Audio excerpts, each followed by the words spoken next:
Hello, listener.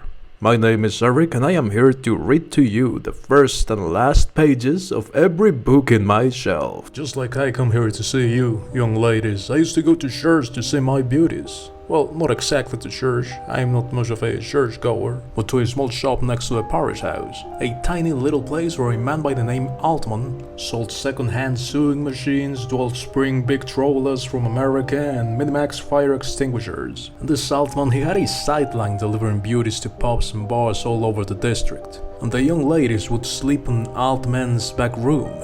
Or when summer came up, they set up tents in the garden, and the dean of the church would take his constitutional along the fence.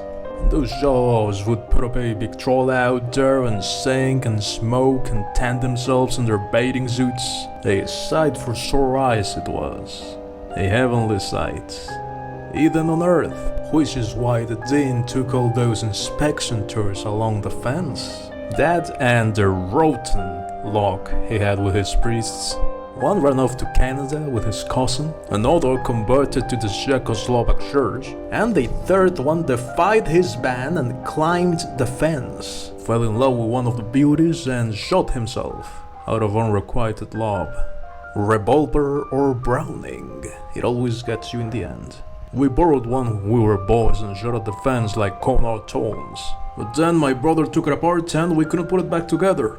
We were so desperate, we wanted to shoot ourselves, but we couldn't because we couldn't put it back together. A good thing too, because I wouldn't have been able to go to church to see the ladies. I was always dressed to kill, striped trousers, like a bank clerk, and sat on a Minimax case like a diplomat. The sun beating down, the ladies lolling in bathing suits on blankets like a sun worshipper society. 6 of them flat on their backs, cradling their heads, wicks and all in their hands, gazing up into the clouds, delivering their bodies to men's eyes. And because I was as sensitive as Mozart and an admirer of the European Renaissance, I stared at them like a crocodile.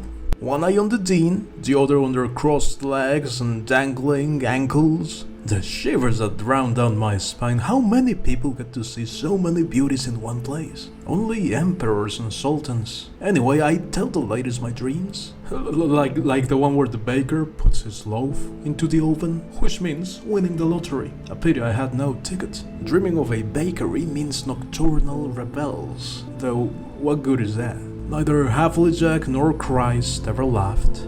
If anything, they wept, because when you stand for a great idea, you have no time to horse around. Havlicek had a brain like a diamond. The professors went gaga over him. They tried to make him a bishop, but no. He chose justice. A little coffee, a little wine, and life for the people. Stamping out illiteracy. Only perverse people dream of rolling in manure, meaning better days ahead. Or of chamber pots, meaning your future is assured. Because you see, dear ladies, you've gotta rely on yourselves, because they were shouting too.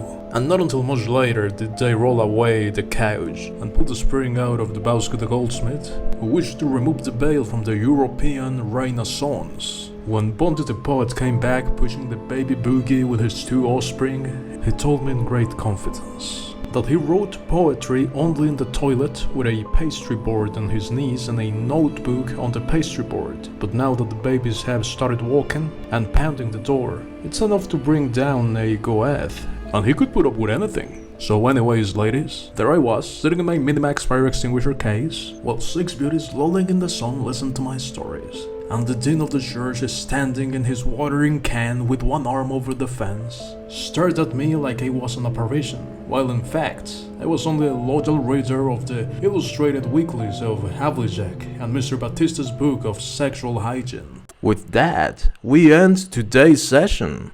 I'll see you tomorrow, same time.